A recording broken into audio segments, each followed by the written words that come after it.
Baiklah, selamat pagi. Kembali lagi saat ini kita akan membahas tentang peralatan laboratorium biologi, lanjutan dari mata kuliah teknik laboratorium. Sebagian dari materi ini pernah disajikan pada pelatihan calon kepala laboratorium IPA dan laboratorium biologi SMA. Nah, ini ada buku tentang manajemen laboratorium, nanti Anda ambil jika Anda perlu. Nah, sebelum kita masuk, karena Anda mahasiswa program studi pendidikan biologi sebagai calon guru biologi, maka Anda perlu pahami bahwa untuk dapat mengelola laboratorium atau dalam hal ini menjadi kepala laboratorium, nantinya Anda butuh sertifikat pernah mengikuti pelatihan manajemen laboratorium. Termasuk di dalamnya yang sangat penting adalah mengenal peralatan laboratorium biologi. Nah, kita kembali menegaskan bahwa laboratorium itu adalah tempat pengujian, kalibrasi, produksi skala terbatas dengan menggunakan peralatan dan bahan. Walaupun dalam kenyataannya laboratorium biologi itu tidak hanya terbatas pada ruangan, karena alam lingkungan dapat menjadi laboratorium biologi, tapi setidaknya kita memahami definisi dari laboratorium pendidikan biologi. Nah, apa yang dilakukan di laboratorium seharusnya diawali dengan perancangan pengelolaan laboratorium. Mulai dari perancangan bagaimana merancang laboratorium, menjalankan laboratorium, menjaga memelihara inventory laboratorium, menjaga memelihara bahan, dan hal-hal lain yang dibutuhkan agar laboratorium itu dapat berfungsi dengan baik, baik laboratorium sekolah maupun laboratorium di perguruan tinggi. Nah, secara sederhana, fungsi laboratorium itu untuk pembelajaran, untuk penelitian, untuk pengabdian masyarakat. Walaupun demikian, sudah pernah saya jelaskan sebelumnya bahwa ada juga laboratorium-laboratorium lain yang bukan berfungsi sebagai laboratorium pendidikan, misalnya untuk laboratorium superintendent atau laboratorium pengawasan yang dimiliki oleh pemerintah, biasanya dikelola oleh badan-badan, contohnya laboratorium yang dikelola oleh badan BPOM, Badan Pengawasan Obat dan Makanan. Mereka mengeluarkan sertifikat untuk pengujian-pengujian pengawasan atau superintendent. Ini kita lihat dulu klasifikasi laboratorium. Ada laboratorium dasar, biasanya di sekolah. Ada laboratorium ilmu dasar, biasanya di perguruan tinggi. Ada laboratorium keilmuan, ada di jurusan, sudah lebih spesifik. Baru ada laboratorium terpadu. Nah, untuk laboratorium dasar, fungsi utama untuk kegiatan praktikum karena di sekolah, peralatannya biasa kategori 1 dan kategori 2. Berikut bahannya bersifat umum. Untuk laboratorium dasar, ilmu dasar di perguruan tinggi, untuk mahasiswa praktikumnya kategori 1 dan 2, bahannya bersifat umum.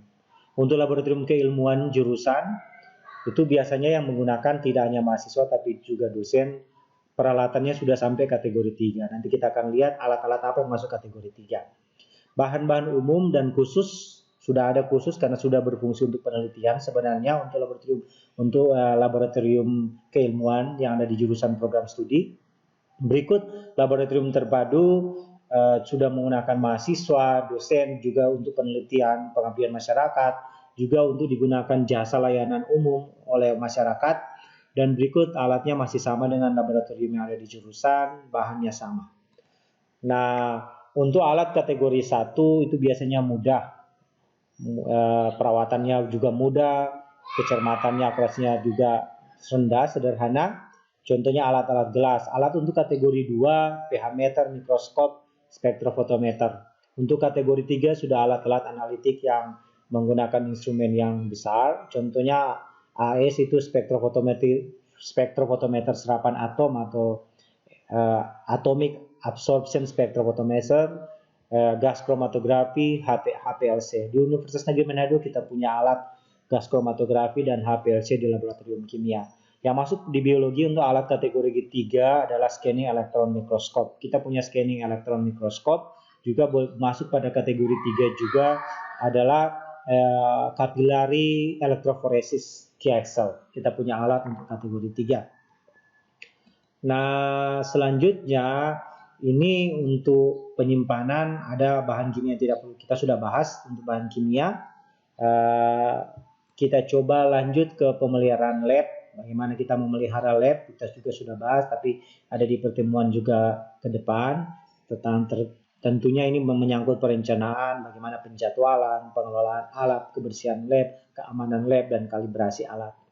Nah, untuk peralatan lab yang perlu Anda siapkan, kalaupun Anda akan menjadi pengelola laboratorium sekolah, itu dokumen, manual peralatan, SOP peralatan, tanggal alat dimasuknya, ini masalah administrasi atau manajemen pengelolaan laboratorium. Nah, ini kira-kira database pengelolaan peralatan laboratorium yang harus Anda pahami. Bisa Anda lihat di gambar dari investasi, beban kerja, penyusutan, dan sebagainya. Nah, ini kalau sudah menjadi pengelola atau kepala pengelola laboratorium. Nah, mari kita masuk pada peralatan laboratorium biologi. Kita mulai dengan alat sederhana kategori 1, alat-alat gelas. Ini beker gelas atau gelas kimia bahasa kita. Fungsinya kita untuk mengukur larutan yang ada. Ini Erlen Meyer, ada beberapa rentang Erlen Meyer dari 205.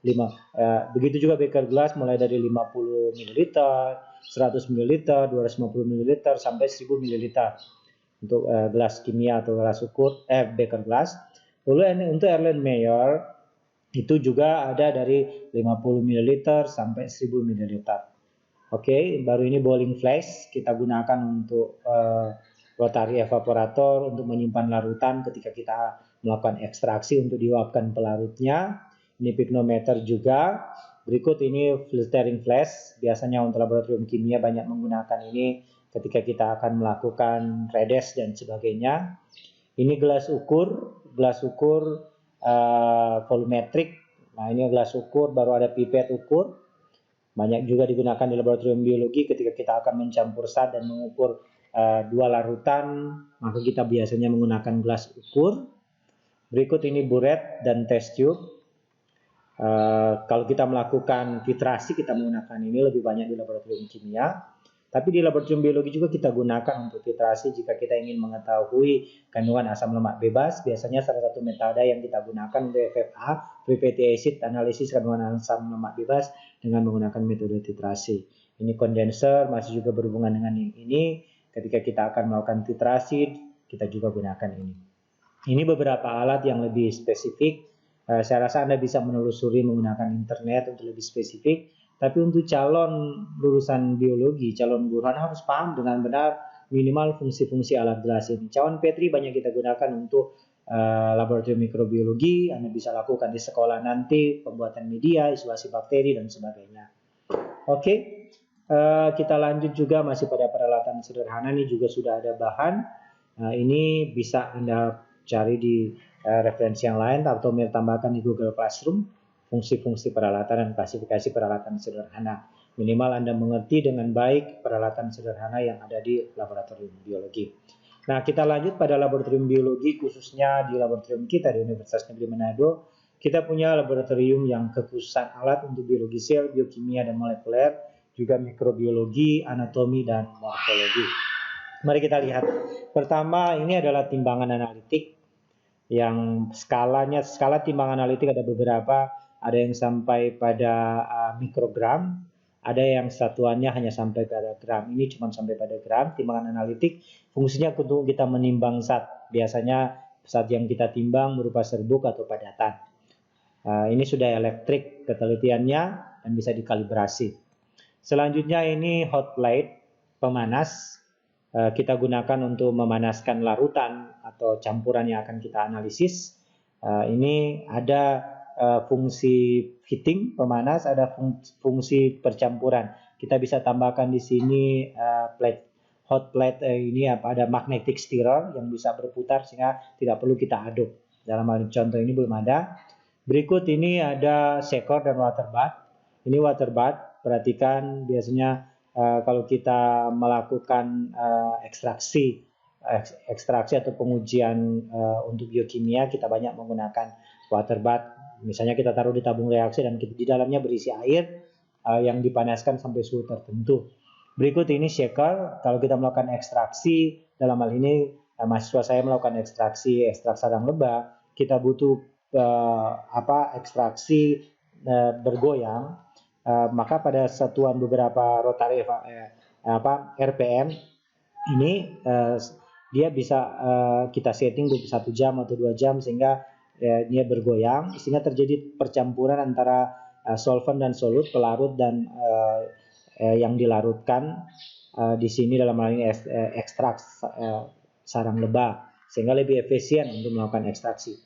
Yang berikut ini adalah oven untuk pengeringan. Pengeringan biasanya sampel bisa kita keringkan, sampel organik. Untuk analisis biokimia dasar kita baca menggunakan oven. Berikut ini rotary evaporator. Ini untuk menguapkan pelarut. Kalau kita melakukan ekstraksi, misalnya yang ini diekstrak, maka pelarutnya ingin kita keluarkan. Yang kita inginkan hanyalah ekstrak, maka kita buang. Atau ini pelarut yang dilepas di sini. Ini ekstrak. Pelarut akan datang ke sini sehingga di sini hanya tertinggal ekstrak. Di laboratorium kita punya untuk rotary evaporator atau rotaf merek Heydorf yang sudah elektrik. Oke. Ini mikropipet ya, untuk laboratorium mikrobiologi dan biologi molekuler. Anda familiar dengan mikropipet, itu biasanya ada seri dari 1 sampai 10 mikroliter pipet sendiri, mikropipet sendiri, 10 sampai 100 mikropipet sendiri, 100 sampai 200 mikropipet sendiri, 200 sampai 1000 mikroliter atau 500 sampai 1000 mikroliter itu ada pipet sendiri. Ini penggunaannya harus menggunakan bahan habis pakai yang namanya tips, tergantung ukuran mikropipet. Kita sudah bisa setting. Fungsinya sama dengan pipet sederhana, tapi ini punya ketelitian yang lebih baik karena kita sudah atur setting, yang dipipet 200 mikroliter, maka yang akan tertarik dari larutan 200 mikroliter. Ini cara-cara penggunaan. Digunakan baik laboratorium mikrobiologi maupun laboratorium umum, bahkan lebih banyak digunakan pada laboratorium biologi molekuler. Ini contoh penggunaan mikropipet dengan menggunakan serangkaian kit ekstraksi DNA. Ini digunakan untuk analisis spektrofotometer, ini untuk uji biokimia, uji kandungan glukosa dan sebagainya. Selanjutnya sentrifuge, ini ada 2 sentrifuge. Sentrifuge yang satu ini sentrifuge berpendingin, biasanya digunakan untuk laboratorium mikrobiologi, laboratorium biologi molekuler. Ini Tommy Digital Mini Centrifuge, sentrifuge sederhana. Apa fungsi dari sentrifuge? Sentrifuge dia berfungsi untuk memisahkan substansi yang ada pada larutan. Kan kalau kita mengekstrak, misalnya kita sel yang kita destruksi dan kita hancurkan untuk ekstrak, dia ada berat molekul, mitokondria berat molekulnya berapa, kloroplas berat molekulnya berapa. Nah, prinsip sentrifuge itu memisahkan larutan yang berberat molekul rendah dan berberat molekul tinggi. Tentunya yang berberat molekul rendah dia akan ada pada bagian permukaan dari tabung sentrifuge, sementara berat molekul yang berberat molekul besar dia akan menjadi endapan. Jadi ada pelet yang terbentuk, yang bagian endapan itu dari proses sentrifuge. Jadi untuk memisahkan substansi pada larutan yang kita sentrifuge berdasarkan berat molekulnya. Banyak digunakan untuk laboratorium biologi molekuler.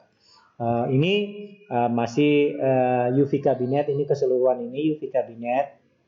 Biasa untuk laboratorium mikrobiologi di sini ada alat UV, lampu UV sehingga bisa berfungsi untuk mensterilkan sebelum pekerjaan. Begitu juga yang ini untuk lab mikrobiologi yang lebih besar menggunakan ini. Nah, ini fungsinya ketika kita akan melakukan ekstraksi DNA, biasa kita bisa menggunakan UV kabinet atau laminar airflow juga, terserah. Tapi yang intinya dia harus kondisinya dalam keadaan steril. Bisa disterilisasi maksudnya, bukan kondisi dalam keadaan steril. Oke, ini termostat kita gunakan untuk laboratorium biologi molekuler. Kita bisa atur suhu dan waktu. Misalnya kita ingin menginkubasi ekstrak atau proses ekstraksi DNA selama 24 jam atau selama 1 jam pada suhu tertentu, kita biasanya menggunakan termostat. Nah, ini nanopotometer implant. Ini bisa kita nanopotometer itu keunggulan dari spektrofotometer yang lebih besar. Dia hanya membutuhkan sampel yang sangat sedikit, bahkan mikroliter, bahkan lebih kecil dari mikroliter.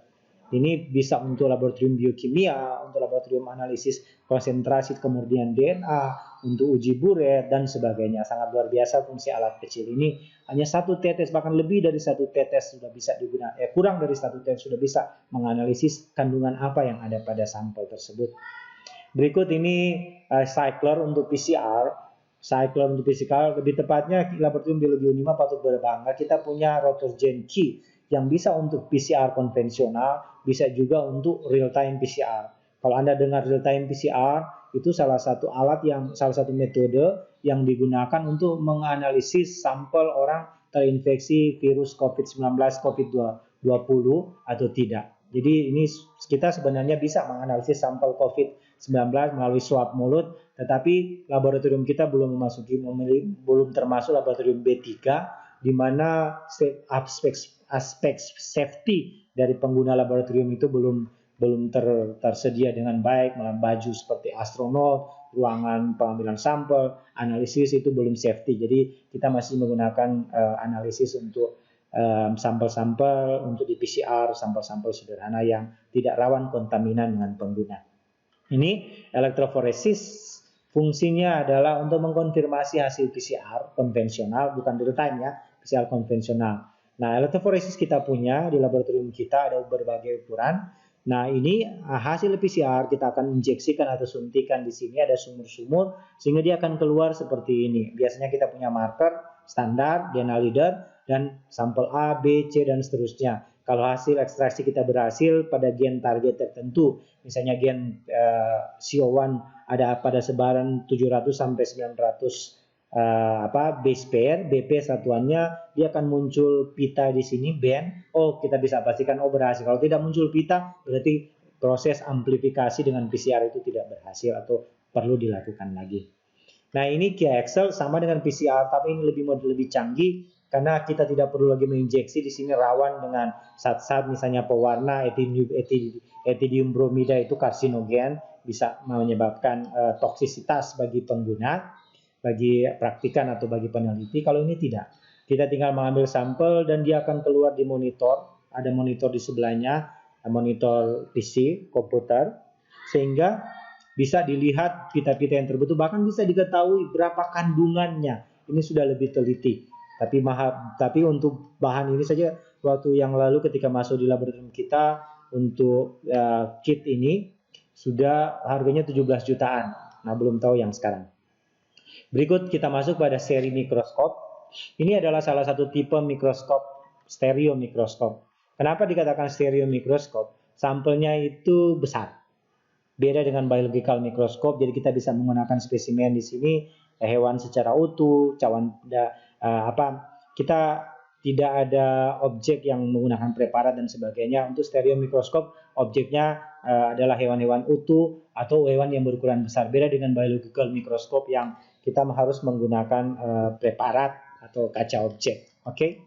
Ini stereo mikroskop luar biasa perbesarannya, kita bisa rekam menjadi video. Alat laboratorium kita punya ini, kita bisa mengamati, mengukur panjang, lebar tentu secara lebih tepat dibandingkan dengan melakukan pengukuran dengan MISTAR. Oke.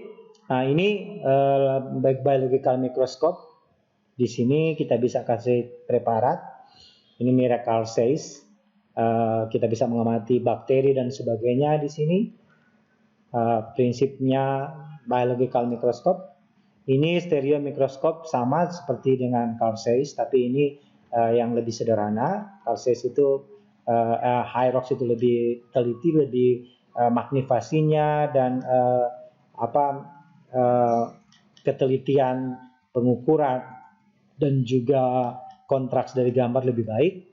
Berikut ini mikroskop fluorescence. Kalau kita ingin ada sampel yang berpendar, bakteri dan sebagainya, kita ingin lihat fluorescence-nya, kita bisa menggunakan mikroskop fluorescence. Kita punya di laboratorium biologi Unima. Berikut setelah mikroskop, ada sebenarnya mikroskop yang lebih canggih nanti di belakang. Ini kita masuk pada spektrofotometer UV vis Parkin-Elmer.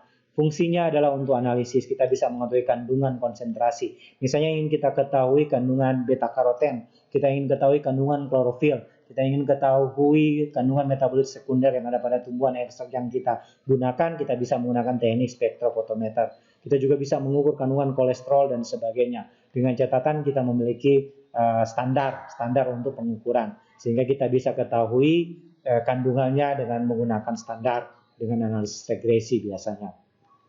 Berikut ini mikroskop yang paling maju yang ada di laboratorium kita, namanya mikroskop elektron. Mikroskop elektron, scanning elektron mikroskop. Mikroskop elektron itu ada dua. Ada SEM yang namanya scanning elektron mikroskop, biasanya white and black and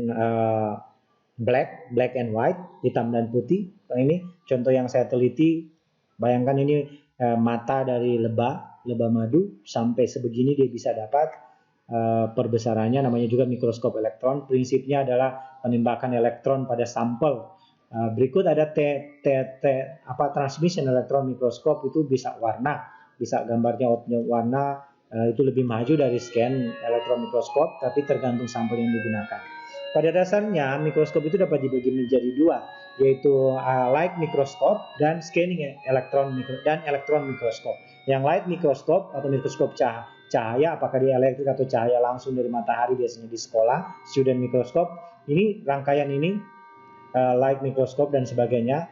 Nah, yang kedua ini adalah scanning elektron mikroskop yang kita jadi ada mikroskop cahaya, bisa elektrik yang tadi, ada beberapa pembagian, ada mikroskop elektron. Dari penggunaannya berdasarkan sampel, ada stereo mikroskop, ada biological mikroskop. Oke.